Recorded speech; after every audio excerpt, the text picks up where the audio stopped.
Hey there everybody, and welcome back to our Back to Homeschool Month for Moms here at Teach Them Diligently 365. Last week we talked about preparing our hearts to go back, reminding ourselves of what's important, of why we do what we do. This week though, we're going to talk a little bit about organizing our days. But I really don't want to spend our time talking about calendars and organizers and planners and stuff like that. Because I feel like the problem of organizing our days actually goes way deeper than that. You see, I'm deeply convinced that Satan is destroying our families through busyness. And our family struggles with this every single day. So the very first thing that I would encourage you to do as you look at this new homeschool year is look at, in light of your mission, in light of what you do, what actually should fill your days.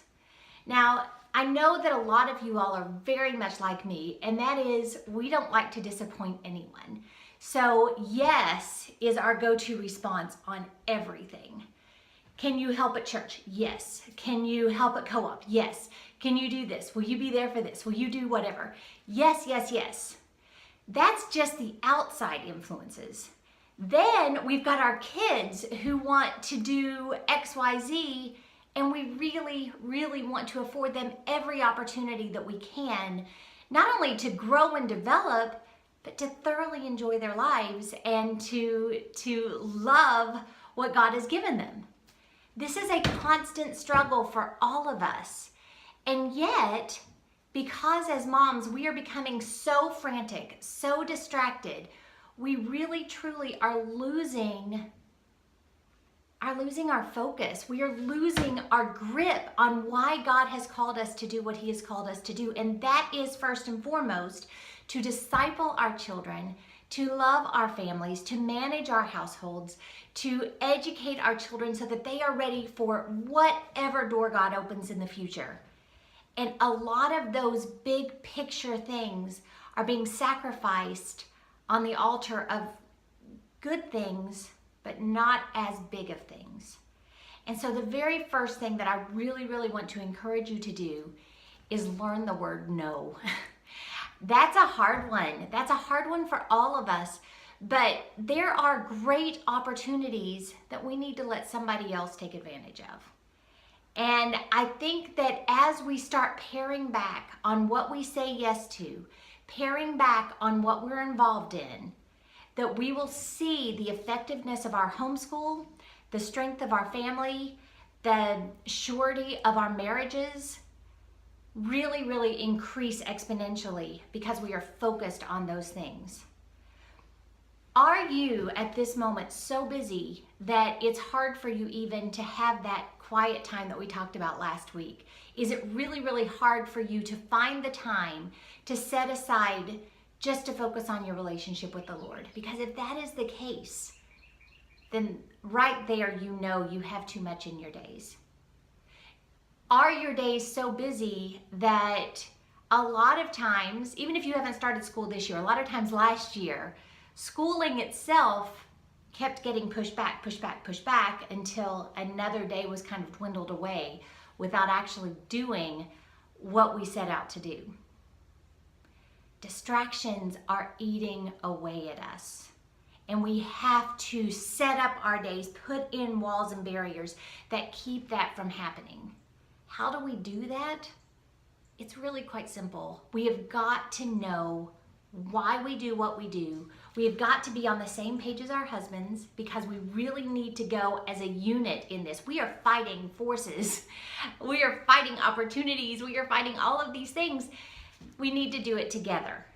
So why do you do what you do? What are the opportunities that fall within that grand scheme? You know, I homeschool, I do everything that I do because I want the time to pour into my children. I want them to see God high and lifted up day in and day out. I want to teach them to be the adults that God has called them to be. I want to educate their minds so that whatever door God opens in the future, they are ready and prepared to walk through it. I want to show them, model for them what a godly woman looks like, what a godly marriage looks like, what a godly family looks like. all of those things take an inordinate amount of time. At the same time, I have a deep, abiding passion for your families. And so in our family, the balance is, how do we minister to all of you, all of these families that God has called us to minister to, while still modeling all this stuff for our children? At this stage of life, that means locking arms with them and ministering together. And it is really amazing. After years of really saying no to a bunch of stuff, now all of a sudden we can all do this together because they have been trained. They actually have a love for your families as well.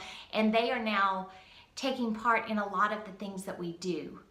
But that didn't happen when they were young elementary, when they were primarily middle school kids. This has been a growth.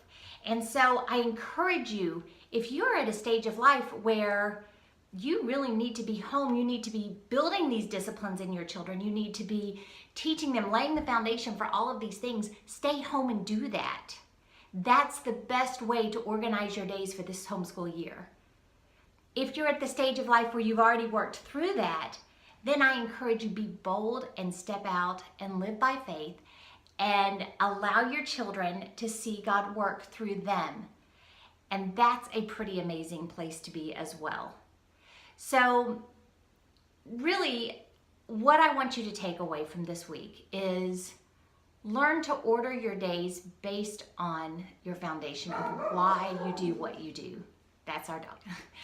Why are you setting up your life this way? Why are you homeschooling? Why is your family ordered the way it is? That's the foundation for how you organize your days. Now, whether you use a day planner, whether you run everything through your phone to keep your appointments and yourself on track, that's a personal preference, and that is easily implemented once you know why you do what you do. So bear down, spend some time really in prayer with your family, making sure that you all are all singularly focused, and then order your days accordingly, adding those things in that are important, and being willing to say no to the things that are great opportunities, but somebody else needs to take advantage of them. I promise you that if you will do that, your days for this next homeschool year will be so much better, so much more organized, so much less chaotic, that you will truly see a difference in your family and in your homeschool.